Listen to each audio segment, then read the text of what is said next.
Hello and welcome to our last Youth Research Dialogue in 2024. The RAY Network is implementing this series since 2021, aiming to discuss evidence-based youth research findings from the RAY Network, but also beyond. My name is Carmen Tobel-Kiviniemi. I'm the project manager and the coordinator of the European Youth Research Network RAY, which is hosted by the Finnish National Agency for Education. And some basic facts about RAY. So our network involves 36 partners in 34 countries, involving national agencies responsible for the European youth programs and also national research partners.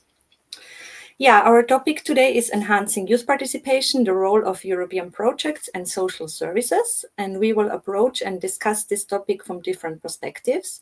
Of course, we will look at the European youth programs and their role in enhancing youth participation and the citizenship dimension. But we will also take a look at social services and community-based services in different countries. Furthermore, we will focus on structural dimensions enhancing youth participation or restricting youth participation, and we will also look at individual participation and competences. From the RAY research side, we will hear recent findings from the research project on long-term effects of Erasmus Plus Youth on participation and citizenship, and also the extension of this project.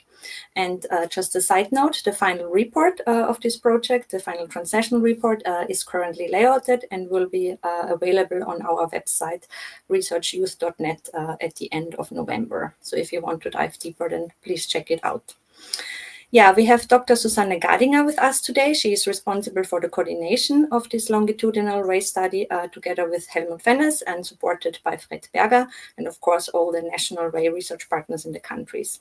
Susanne is a research assistant at the University of Innsbruck. She has been working at the Institute for Educational Science since 2010 and has been strongly involved in the RAY network since its beginning. She worked at the transnational level for RAY until 2019 and is still involved in RAY as the national research partner for the Austrian National Agency. Yeah, in RAY she was and is still involved in numerous studies, like, for example, research on participation and citizenship dimension, but also the monitoring service of Erasmus Plus Youth and, for example, the research project on the on the impact of the corona pandemic on the European youth work sector. Yeah, at the same time, she's also worked as a lecturer, supervising seminars for bachelor thesis. We also warmly welcome our guest speaker, Dr. Michael Ian Rasell. He works for the Disability Studies and Inclusive Pedagogy team at the University of Innsbruck. He is a qualitative sociologist whose researches focus on participatory approaches to the design and the delivery of social service. And Michael leads the Horizon Europe Responsive project. The project aims to develop evidence, but also practice tools to improve how social service organizations utilize the input from people using their services. He is also the Austrian country expert for the European Disability Expertise Network of the European Commission. It's really great to have both of you with us today. Our team is Lena Surupe, our moderator, and Domagoj Moric, our digital facilitator. And yeah, that's all from my side. Have an inspiring dialogue. And now to you, Lena.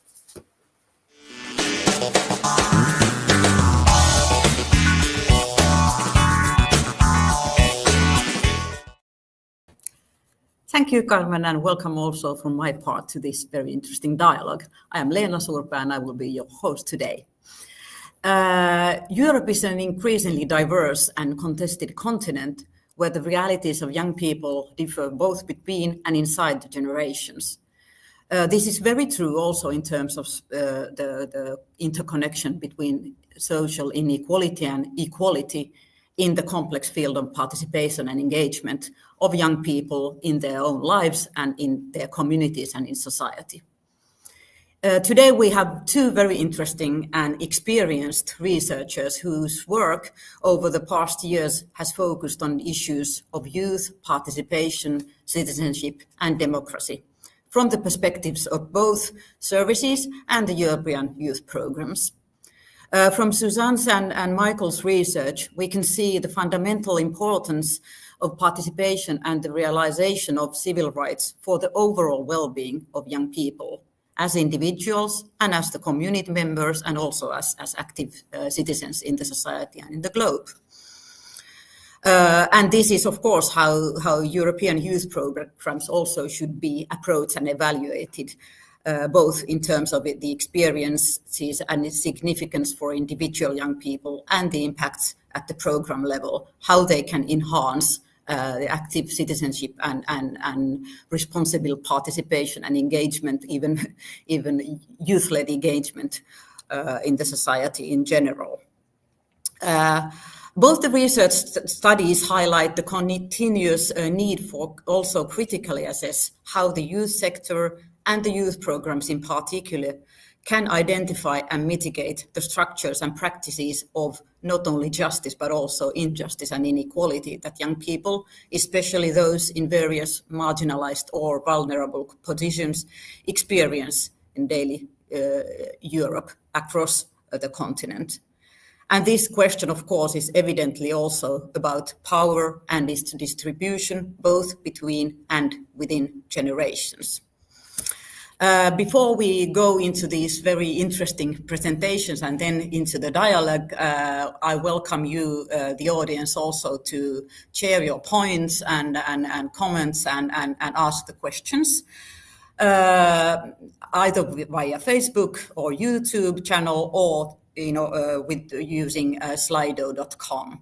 And the code is shown now on the screens, which you can use. And now with this introduction, I ask you to take the floor, Susanne. Please, floor is yours.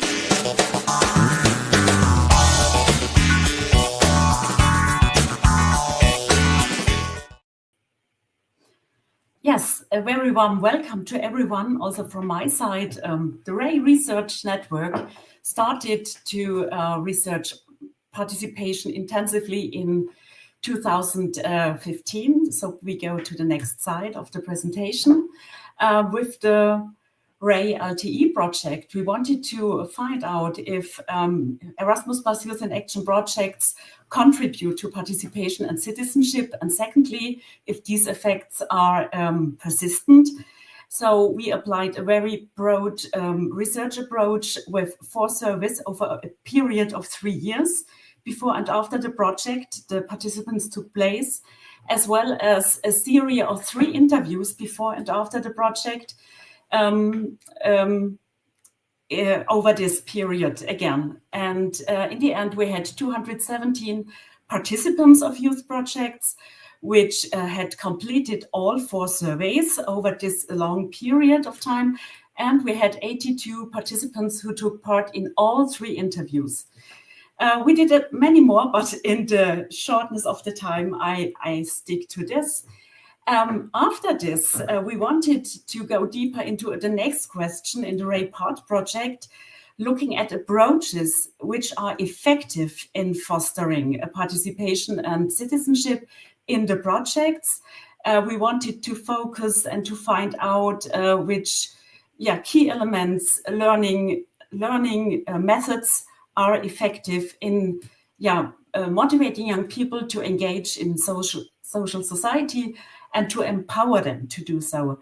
This was a qualitative approach. We implemented 17 case studies, only 17 due to the corona pandemic in the year of the data collection 2020. But in the end, we were very happy with the results. Case studies focusing on observation of core activities in the projects combined with focus groups of participants. ideally directly after the observation, plus interviews with the project leaders. And 2 years ago, we put into practice what was already in our mind when we finished the LTE project. We asked the RAI partners who would be interested to make an extension of this project, an extension of the series of interviews. And yes, we found enough motivated project partners and implemented last year 30 interviews with participants who had in the LTE projects 7 to 8 years ago participated in all 3 interviews. So we made interviews with them again, the 4th interview. And as Carmen already announced in the introduction, the report is ready now and will be published soon. Yes, we come to the results of these 3 very interesting projects. To the next slide, please. We saw a strong evidence in the RAI LTE project that European youth projects do contribute to participation and citizenship. When I say strong evidence, this means we saw it in both research strands, in the quantitative as well as in the qualitative. And this applies for knowledge and skills important for participation and citizenship. We saw furthermore evidence that values and attitudes were renewed, deepened and fostered through the project participation. And we saw a certain evidence on the practice, on the concrete engagement. Some participants became more active through the project. And the second research question was very clearly answered after 3 years. For most of the participants we asked and for the participants who took part in the surveys, the effects were still valid. So they still had a meaning to them after 3 years. They not only remembered them, but they still had a meaning. We come to the results of the RAI PART project on approaches which are effective in fostering participation, and we could identify project designs who were very effective, such as simulation of political work. Young people slipped into the role of parliamentarians. The second project design was about working on and discussing certain topics which are very close to participation, such as human rights, solidarity, and so on.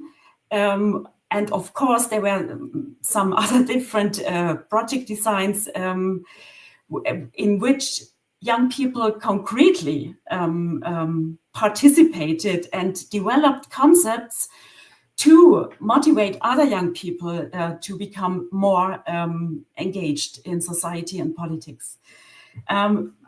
Yes, I stop at this point. There were also different, of course, learning methods which were effective. So as in the whole area of non-formal and informal learning, of course, participatory learning and the learning with and through others. And exactly this. We come to the third project, the extension of the LTE project. And yes, it was a great experience to see such strong effects 7 to 8 years after young people had been participating in a single youth project. We were, to be honest, we also were a bit surprised that these effects they had mentioned in the third interviews 3 years after the project participation were still for, I would say, 2/3 of these 30 young people important and had a meaning to them.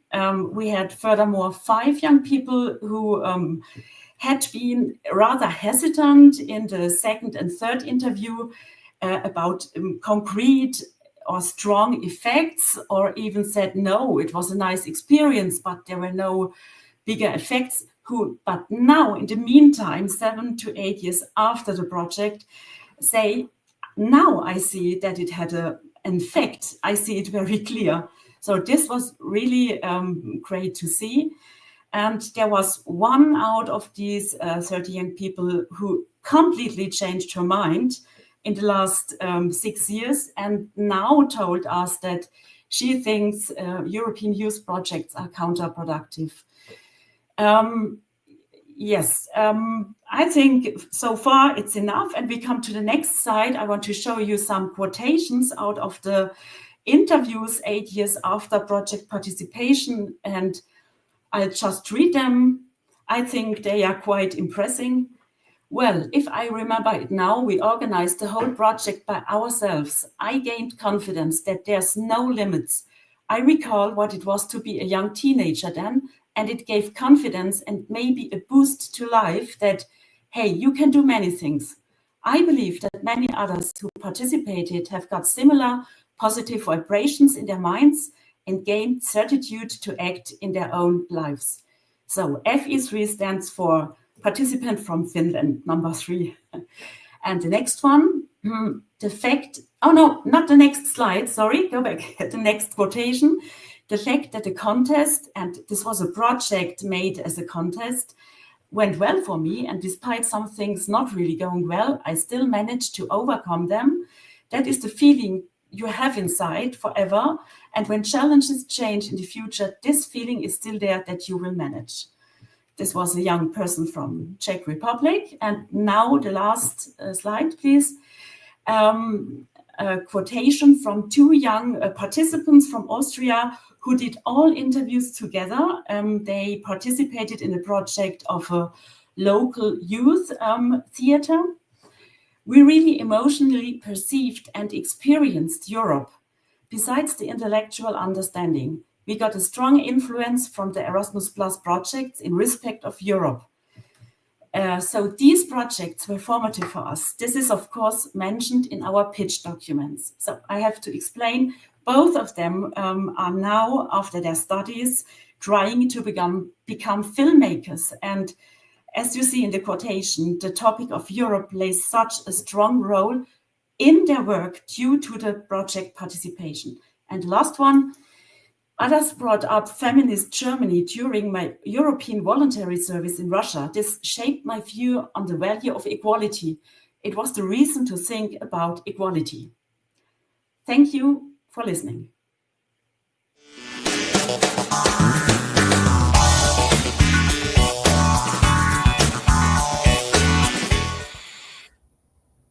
Thank you so much, Susanne, for your very interesting and extensive research, and congratulations on the results that you have on your hands. And thank you for sharing the citation also from young people and participants themselves.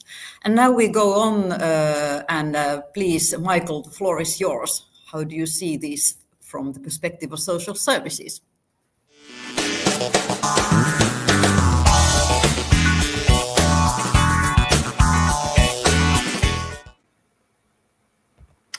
So, good afternoon, colleagues. Great to be with you.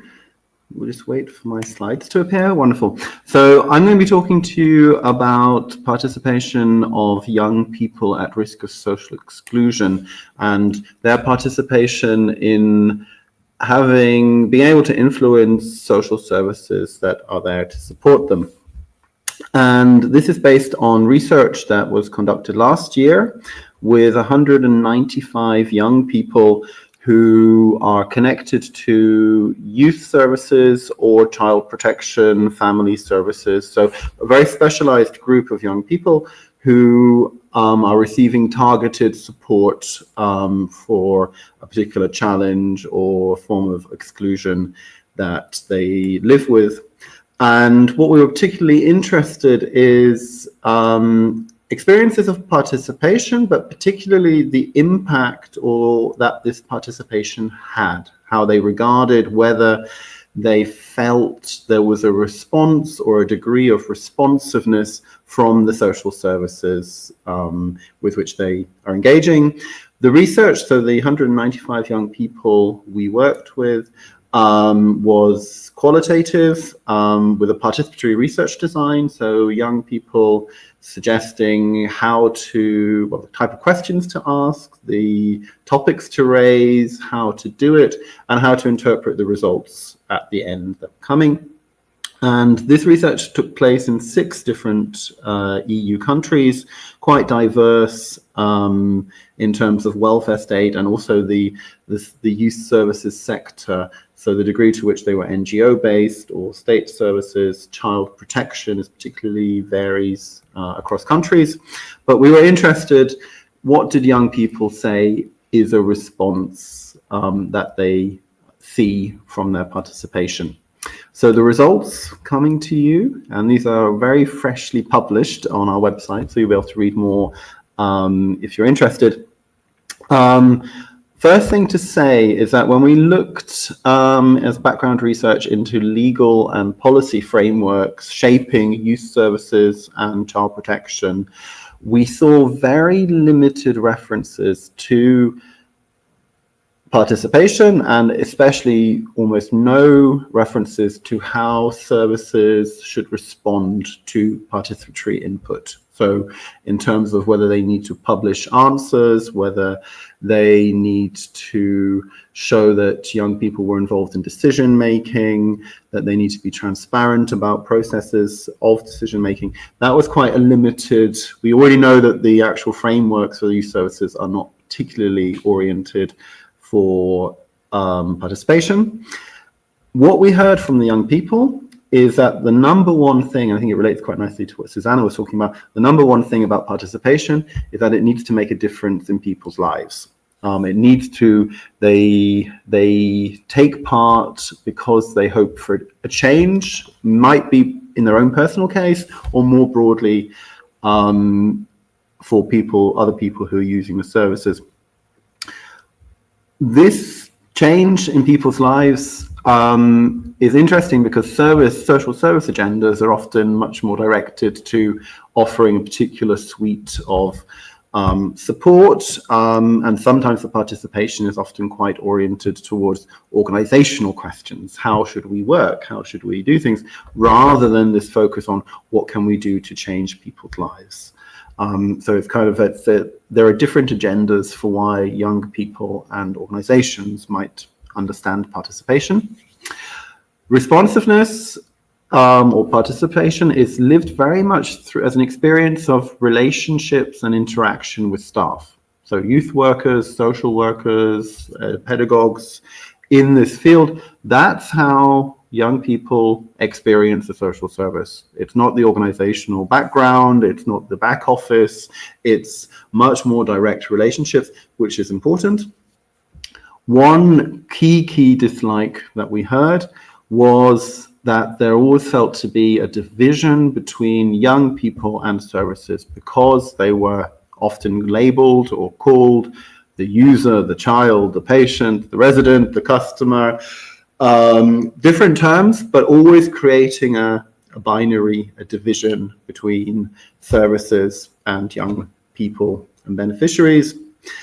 And last thing just to highlight would be the need for the fear sometimes about participatory input, if it was a criticism or something negative, leading to negative reactions from staff, backed up by organizations, because the power dynamic of participation, particularly if you're talking about services working with young people at risk of exclusion, can be quite disbalanced against younger people. More of that is available with details on the next slide of where to look if you would like the fuller results, and to learn more about the overall project, where we'll be looking at practitioner experiences and youth activist experiences of participation. Thank you.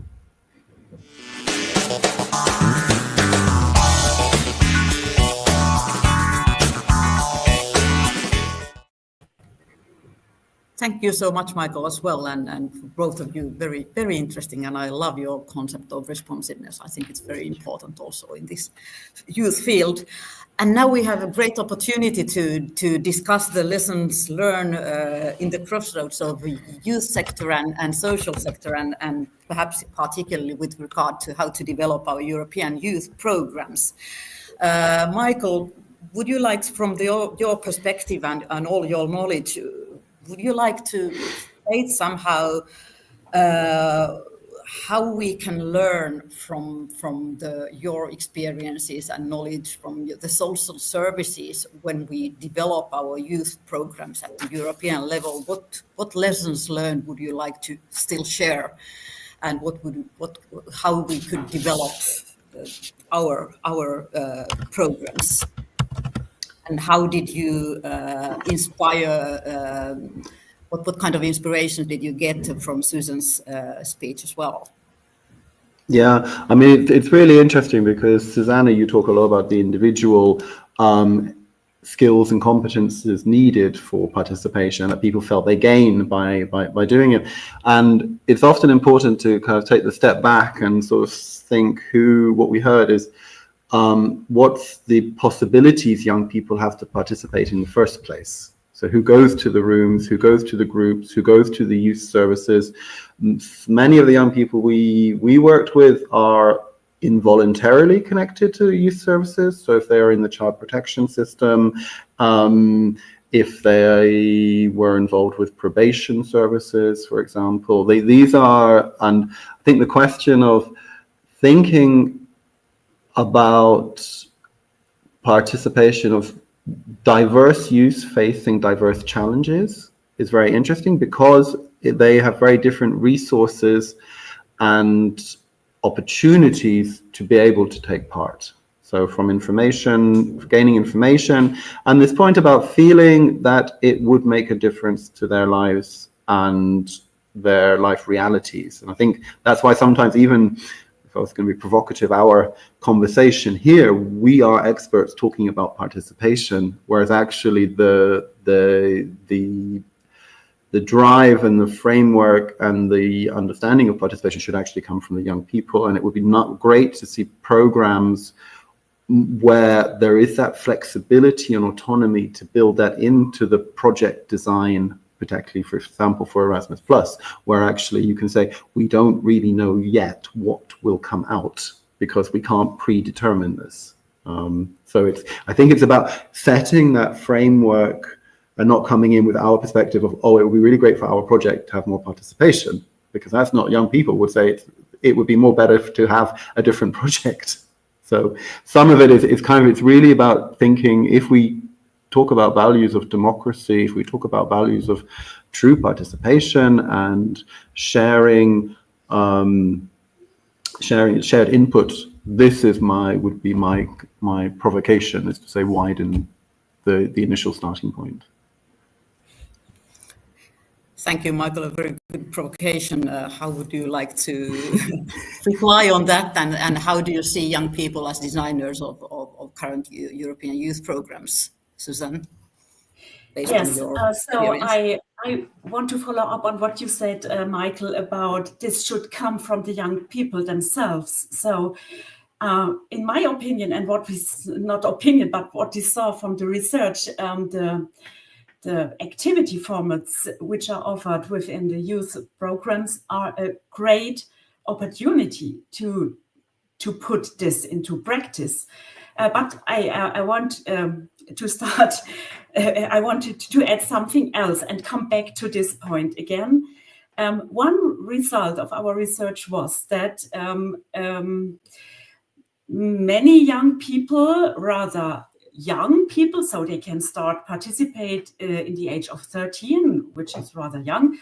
And the rather young ones told us in the interviews, so they were excited about being interviewed and all this, and they told us in the second interview, so that they are more calm now being interviewed, and they are looking forward to be interviewed because they realized through the first interview that they only became aware of their learning processes through being interviewed. So what was lacking maybe in the project was a kind of reflection, and this is one of our recommendations, that this should take place, of course, in the project, but it happened through being interviewed, and that they became aware of their learning, but they told us additionally, oh no, the term of participation, I never heard this, we didn't talk about it,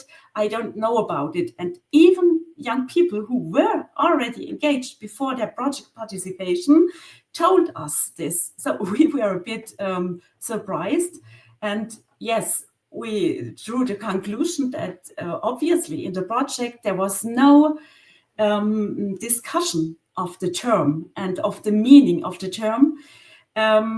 They participated, they learned about participation, but they didn't really exchange on the term, and that participation is a construct which is inherent to democracy. So the background was lacking, and I think so we included this in our recommendations. Of course, this should take place in a language, and in a language which is appropriate for age and target group, and through this they could become even stronger creator of the project and of what they want to put in practice. And I hope I could make clear how I could come back to your point. It should come from the young people. And in 2018, a new European Youth Program was started, the European Solidarity Corps, which offers even stronger possibilities, or very strong possibilities, to let the young people do it really on their own. For example, the voluntary projects, they are not called participants. They do not participate in something organized. They invent and put in practice on their own. I think this is an approach which is really great. Thank you, Susanne. I think you are tackling the very fundamental question in terms of participation, where we see the interplay or even the conflict between individual level and structural level and individual competencies, and the question of how to promote democracy as a whole, taking into account young people's very divergent backgrounds and their resources to participate in programs and in Europe in general. How would you like to react on that, Michael, with regard to your experience? I think this is a crucial question. It's who are the young people who are able to take advantage of opportunities for participation, and certainly research and practice shows that people facing greater structural disadvantage in their lives, which can be poverty related, it can be mental health disability related, it could be due to family issues, often young people who have a migration background, so-called migration background, or come from a minority ethnic group, are less likely to take part in particularly voluntary youth programs. They are more likely to be involved with social services and involuntary youth programs. So we see there is and the more, ironically, in some ways, the more, and this is what our research projects have shown, the more specialized, targeted, and perhaps more towards the non-voluntary engagement social services get, the much less participation you see. As a framework for social services in their design, in their operational guidance, and in the lived realities. Now, that's not a blanket conclusion. There are some amazing projects working with youth facing social exclusion, but it is a general tendency that we've seen. When we hear great things about participation and democracy of young people, it's meant at a very general level, without and almost blind to the inequalities faced by within the group of young people So I think it's a real, and that would then relate to, and I think Susanne, your point about the young people didn't think it was participation that they were doing, they hadn't conceptualized it at that, shows actually the different understandings of what it means to be in a youth program and a youth service, because, and I'll go back to the conclusion that we found, people always said, it's about our life and our well-being. That's why we take part. Yeah, whereas we often come from the research, democracy, policy, practice end, we're like, participation is a great thing, but actually it's one thing that younger people would balance amongst many other pressures in their lives, and those pressures increase with inequality. So that's kind of something for us to consider, techniques and strategies to really offer formats, projects for participation that fit lived realities of this very diverse and unfortunately unequal group of young people. Thank you, Michael. Before I give the floor to you, Susanne, I encourage the audience to give the comments or ask the questions. We are still here 10 minutes, so you have the possibility. But what I heard here is some kind of call for a better and more structured collaboration between social services and perhaps youth programs or youth services. And I'm thinking about the social services as a possible pathway for the young people toward more voluntary participation in the European Youth Programme, for example. Susanne, what are the experiences of the collaboration between social services and youth services, or even youth programs? How this interaction is going on right now, or what would you like to comment or recommend? Mm-hmm. So I would like to start with a further result of our research. We could analyze 3 groups of young people in our sample, yes, one group participated in the projects with a strong wish to deepen a certain topic they were already they had already knowledge about, they were skilled in, they were engaged, partly highly engaged, I have to say, yeah. And we don't talk about young people with fewer opportunities in this case. They took part on purpose, they profited strongly from the participation because they knew I will meet young people from other countries, I can have the exchange on the topic, I will dive deeper into it. In the research, it's called Matthew effect. They are better equipped and profited very good from this input. Then we had a second group, so to say, the middle group, young people who took part, not on purpose, but who were not that really strongly disadvantaged, but who wanted to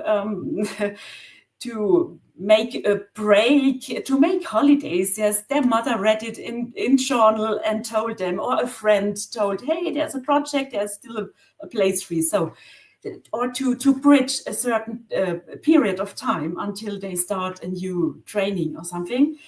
And they really got inspired and motivated by the projects, and many of them took a lot of learning on participation with them back home. What then happened is another question. It's a question of follow-up. But I will end here and come to the third group. And the third group were young people with several, multiple, fewer opportunities. And for them, we can't say that they really were motivated to start their own project when they are back home or something like this, but it was already a success that they went to the project. They had to be convinced by a youth worker. They had to be convinced to stay there. I have some examples in my mind. And in the end, they were really the strong, a bit the heroes of the project, because they could bring in all their qualities and skills, mostly craft skills, which were needed, for example, to renovate a boat or something like this. And yes, they told us it was such a good experience to do it, and I loved it. I got friends, I got so many conversations. This is the very important meaning of informal time in the projects. But the problem was that we, in some countries, it was hard to involve them in the research, because first thing, it's hard to involve them in the projects. Second problem, to involve them in the research. And for this long time approach, it's even more difficult. We lost them on the way. So there, I remember one young man who took part in the first and second interview, but was disappeared, and nobody found him for the third interview. This would have been so valuable to follow up. And so I lost a bit the point I wanted to come to. So we had these three groups profiting in different ways. Yes, and for the third group, we said that this was the first step for them, which should be followed up by different approaches, maybe mentoring or something like this, not only projects in group settings. And yes, so Michael, maybe you help me. I lost where I wanted to come back again with this. No, Lena, you asked me for. No, I think these three groups are very interesting, and I let Michael comment on that. And unfortunately, the time is running, and then we go to our final question. But please, Michael, take it forward. Yes. You don't have mic. It would just be a short response, because I think this question of gaining access to opportunities in ways that feel comfortable to start participating. So rather than sort of having a project, an opportunity that demands upfront, says you must be there for 6 months, or you must change location, or you need to regularly commit time, thinking about ways in which participation can be much more flexible. Can you come in and out? Can you start with just half an hour online or on your phone, rather than sort of quite a structured? What we've heard a lot is actually people get particularly people with fewer facing structural disadvantage, when it becomes a structured program with aims and goals and commitments, this is a big turnoff, because they can't guarantee, they often don't feel comfortable with it, it doesn't integrate into their life reality. So I think this flexibility of access to participation opportunities would be really important as a takeaway. And thank you, Michael. This now it came back to my mind. Yes, to finish the subject. Yes, I make quick. Yes, very quick. And therefore, in facing these research results, I would really say it would be so important to closer connect and cooperate with other organizations or social services offering these opportunities, to learn from them, especially in respect of how to get young people at risk of, with fewer opportunities, to get them into program. Very short. Thank you so much. I'm sorry that I must hurry up because of the time frame. The final question, I think we can incorporate the question which came to Michael as well. If you would choose one advocacy message to the policymakers in order to make the European youth programs more inclusive and more democratic and more sensitive towards young people's diverse backgrounds and resources, what would that message be? How would you like to concretely push the policymakers and those designing the youth programs forward? Okay, so we already had flexible formats, and starting from allowing, I don't want to call it low level of participation, but small amounts of participation, so much more grassroots seed projects. The second thing that springs to mind is increasing less sort of projects organized by services and NGOs, and much more focus on building networks of young people where they exchange, they offer mutual support, they offer self-help. That is actually much closer to people's lived realities, and particularly if we're talking about people facing structural disadvantage. So we see it, that sort of what then goes into more societal and civic participation, but emerging groups of young people coming together around mental health, around neurodiversity, around anti-racist practice. Actually, the role of youth projects should change to facilitate that coming together rather than direct projects with a goal set usually at policy level, with words and terms and approaches that don't always fit lived realities. Thank you, Michael. Highly important. I really hope that policymakers hear your message. And Susanne, what about you? What are the messages? I would like to add, with referring to an initiative in Austria in 2022 in respect of the European Year of the Youth.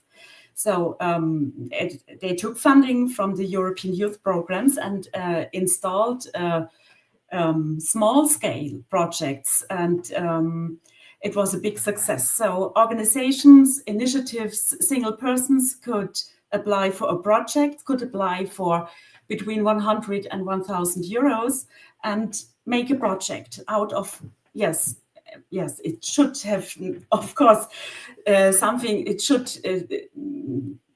be about one of the priorities of the programs.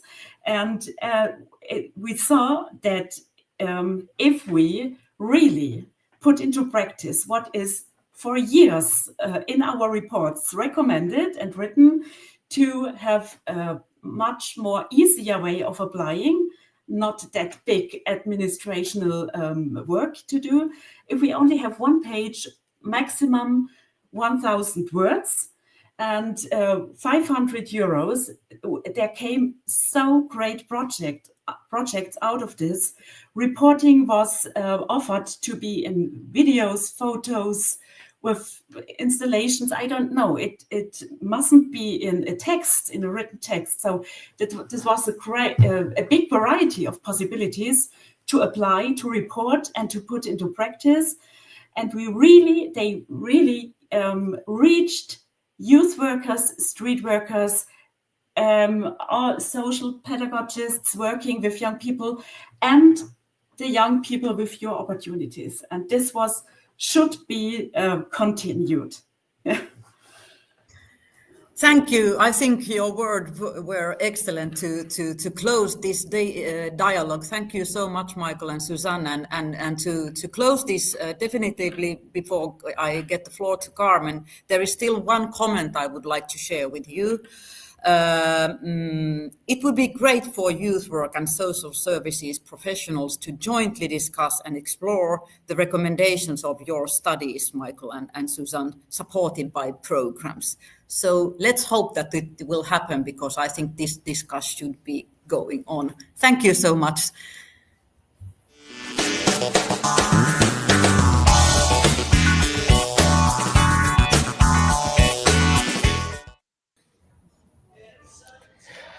Thank you so much for joining the last Youth Research Dialogue in this year.